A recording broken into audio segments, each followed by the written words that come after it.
बिस्मिल्लाहिर्रहमानिर्रहीम। इमाम अली ज़ैनुल आबिदीन अलैहिस्सलाम जो फ़र्ज़ंद हज़रत ज़ैद शहीद ख़ुरूज कयो बनी उमैया जे ख़िलाफ़। तोड़े जो इमाम जाफ़र सादिक़ अलैहिस्सलाम उन जी हिमायत न कई, न ही फ़तवा जारी कई तुंहिंजे जिहाद में शामिल थियो। पर हैरत अंगेज़ तौर ते जंहिं शइ त अञा ताईं तारीख़ में पर्दो पयल आहे, कंहिं पर्दो खयों न आहे,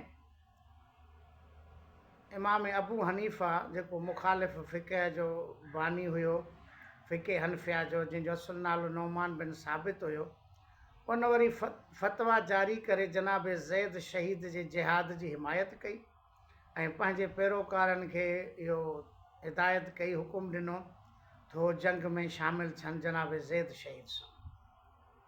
बनी उमैया जे ख़िलाफ़ जनाब ज़ैद जंग शुरू कई।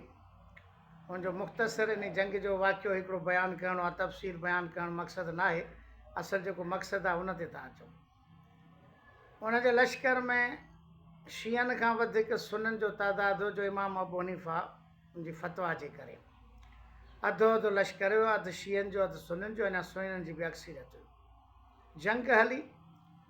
पुराणे ज़माने में जंगनि जे दौरान साज़िशूं बि थींदियूं। मुखालिफ़ जेको हूंदो हो का न का अहिड़ी शइ पेश कंदो हुयो जंहिंमें जंग जो नक्शो ई तब्दील थी वेंदो। जीअं जंग सिफ़ीन में मौला अली अलैहिस्सलाम फ़तह जे क़रीब पहुता त शामी लश्कर नेज़नि ते क़ुरान बुलंद कयो पंहिंजे सुपर सालार या पंहिंजे जेको हुयो न हक़ में शाम जे चवण ते, त जंग जो जेको सो नक्शो ई तब्दील थी वियो। ईअं साज़िशूं बि थींदियूं, मुख़्तलिफ़ शूशा अफ़वाह बि छॾिया वेंदा। हाणे जॾहिं बनी उमैया जे लश्कर ॾिठो त ज़ैद शहीद असां खां जंग खटियूं थो वञे, त पंहिंजी चालाकी जेकी हुननि वटि हूंदी हुई, शातिराना चालू, उहा हिकिड़ी चाल हुन इस्तेमालु कई ऐं सिपाहियुनि खे इहो ॿुधायूं त बाबा वञी ज़ैद खां इहो पुछो। हुनखे चवनि पिया ज़ैद शहीद सां तव्हां कीअं गॾिया, हो त ख़लीफ़नि खे मञे ई नथो, मकतब ख़िलाफ़त खे मञे ई नथो, टिनि ख़लीफ़नि खे मञे ई नथो। हुननि चयो न मञे थो, चयो मञे थो त वञी पुछोसि। हलंदी जंग में हाणे तलवारूं पियूं थियूं हलनि, नेज़ा तीर पिया था हलनि, जनाब ज़ैद जंग में मसरूफ़ आहे। उते हुनखे घेरो करे मुखालिफ़ सिपाही, मुखालिफ़ फ़िरके वारा अची पुछनि था, जेके लश्कर में आहिनि, चवंदा ज़ैद तुंहिंजो टिनि ख़लीफ़नि जे बारे में छा ख़्यालु आहे, छा तूं ख़िलाफ़त उन्हनि जी खे मञी थो? त जनाब ज़ैद फ़रमायो त हिन वक़्तु पुछण जो सुवालु न आहे, हिनमहिल जंग हले थी, असां क़रीब पहुता आहियूं फ़तह ते। जेकर तव्हांखे इहो सुवालु पुछणो हो त मूंखां जंग खां पहिरियां पुछो आहे, हाणे छो था पुछो? उन ते उहो बिगड़ी पिया, चवंदा वाक़ई बनी उमैया सही था चवनि त ख़लीफ़नि खे नथो मञे, ऐं उहो पंहिंजो लश्कर वठियूं हलिया विया। हाणे उहा साॻी प्रोफेसर साजिद सुमरे हिन वक़्तु उहा ॻाल्हि कई आहे। हेॾो सारो सिंधु दरिया जे धाड़े ख़िलाफ़ु, केनालनि जे ठहण जे ख़िलाफ़ु हेॾी सारी जिदोजहद, शानदार जिदोजहद पई थी हले, सॼी सिंध गॾु आहे, ईअं कॾहिं थींदो बि कोन्हे। मौलवी, ज़ाकिर, आलिम, मुफ़्ती, वकील, अदीबनि जो नालो फ़िलहालु नथा खणूं, जो वीचारा कुझु हाणे पासीरा आहिनि, जेके हर हुन तहरीक में वन जूट खां वठी हर अवल दस्तो रहिया आहिनि, शाइर अदीब हर तहरीक जो हिसो हूंदा आहिनि सिंध जे हवाले सां। पर हिन वक़्तु कुझु अदीब वीचारा कुझु पासीरा आहिनि, हुनजो नालो नथा खणूं। हिन वक़्तु वरी वकील जेके आहिनि उहे तमामु घणो सरगर्म, सुजाॻ ऐं मुतहद।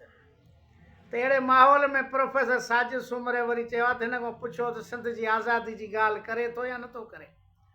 हाणे असीं ॾियो मुंहुं। सिंध यूनाइटेड पार्टी ठहे SUP खे एतिरो वक़्तु थियो आहे, इलेक्शननि में हिसो वरितो अथनि, पाकिस्तान जे आइन तहत 40 जे ठाराह खे क़बूलु कयो अथनि, इलेक्शननि में हिसो था वठनि, पाकिस्तान जे फ्रेमवर्क में, इलेक्शननि में, हर शइ में। हाणे उन्हनि खां पुछूं त सिंध जी आज़ादी खे मञो था या नथा मञो?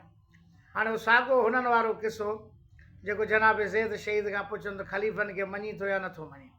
पर साॻी सूरत हाल माज़ी में वरी मोरे वारे जलसे में पेश आई, जंहिंमें कमर भट्टी पाकिस्तान जो झंडो खणी अब्दुल वाहिद आरीसर जे अॻियां अची बीठो स्टेज ते, त आरीसर तूं पाकिस्तान जे झंडे खे बाहि ॾेई साड़ी थो या नथो साड़ी? जेकॾहिं तूं झंडे खे साड़ींदे त पोइ असां तोसां गॾु आहियूं, जेकॾहिं नथो साड़ी त जेको आहे असां तोसां गॾु न आहियूं, माना तूं पाकिस्तान जो हामी, तोखे पाकिस्तान सां मोहबत आहे, जो झंडे खे बाहि नथो ॾिए। सो साजिद सुमरो वरी नओं कमर भट्टी पैदा थियो आहे। बाबा एतिरा साल गुज़री विया, तूं जलाल शाह ज़ैन शाह खां छो न पियो पुछी त आज़ादी तूं छो हथु खयों? उहो जवाबु ॾियनि, हुननि जी मर्ज़ी आहे, हुननि जी सियासत आहे, कहिड़ी बि कनि। हाणे आज़ादी जो पुछूं त आज़ादी जा हामी आहियो न आहियो। ॿियो किसो वरी थोरो तव्हांखे यादि हुजे त माज़ी में सिंधी अख़बारुनि जो एडिटोरियल पेज जा मज़मून जेके बि हूंदा 3 त हिकिड़ो मज़मून जे 4 त 2 मज़मून रुगो इन ते हूंदा त क़ौम परस्त पार्टियूं इलेक्शन में हिसो छो थियूं वठनि, इलेक्शन में हिसो वठनि, माण्हुनि वटि वञनि, वोटनि में वञनि, फिलाण कनि। इहो एडिटोरियल पेज जो अधु हिसो त इन ते भरियलु हूंदो। हाणे उहे पार्टियूं इलेक्शन में बीहनि थियूं, वोट त नथा मिलनि, उहो अलॻि किसो आहे। क़ौम परस्त पार्टियूं इलेक्शन में हिसो वठनि, छो थियूं वठनि, इहो सिंधी अदीबनि जो, दानशरनि जे मज़मूननि जो वॾो मुख्य मौज़ू इहो हूंदो। हाणे इलेक्शन में बि बीहनि था। वरी हाणे इहो सुवाल त हिन मौक़े ते आज़ादी जे बारे में छा ख़्यालु आहे। उन्हनि केतिरा साल थी विया पार्टी खे ठहे, हाणे साजिद सूमरे हाणे यादगिरो आयो त सिंध जी आज़ादी जो। हाणे से सिंध जी आज़ादी जो सुपर सालार आलम बरदार आहे, अॻु में बीठो छो मोर्चे में, हाणे जेको आहे सो वरी इहो मसइलो वरी उथियो। त इहे साज़िशूं शरारतूं तारीख़ में अलाए केतिरा वाक़िया आहिनि जेके क़ौमी तहरीक जे अंदरि बि छा आहिनि, इस्लाम जी तारीख़ में बि छा आहिनि अहिड़ा वाक़िया। त हिननि जो जाइज़ो तजियो वठिबो त ॻाल्हि कॾहिं सही हूंदी आहे पर मौक़े जे हिसाब सां ग़लति हूंदी आहे। हाणे सिफ़िन जी जंग मौला खटियूं बीठो आहे, हुनखे पंहिंजो सुपर सालार सलाह ॾिनी त हाणे छा कजे, जे क़ुर नेज़नि ते बुलंद कए, नेज़नि ते क़ुर बुलंद थियो। मौला अली जे लश्कर खे तलवारूं खणी मियाण में विधियूं।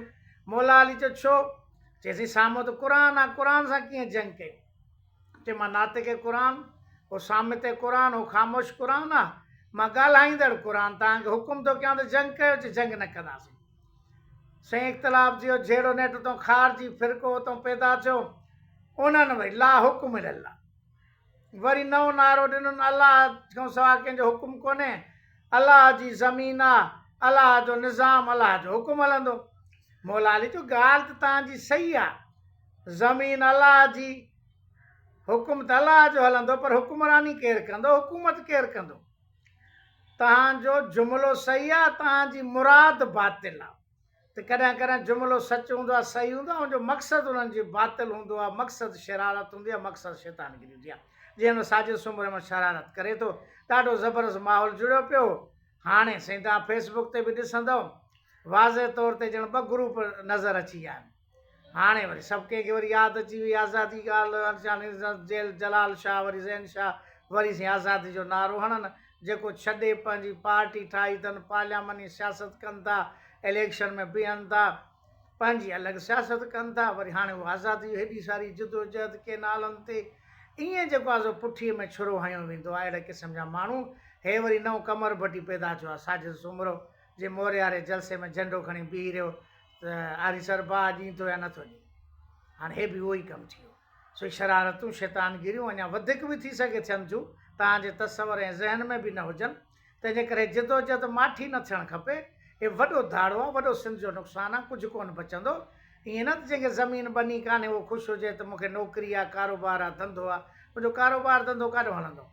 कपिड़े वारे दुकानदार, सोन वारे दुकानदार, इहे सभु कुझु फ़सुल ते आहिनि। फ़सुल सुठा थींदा त शादियूं बि थींदियूं, ख़ुशियूं बि थींदियूं, त ख़रीदारियूं बि थींदियूं। फ़सुल न थींदा, पाणी न थींदो, न अनाज हूंदो, न मेवा थींदा, न फ़सुल थींदा, कुझु कोन थींदो।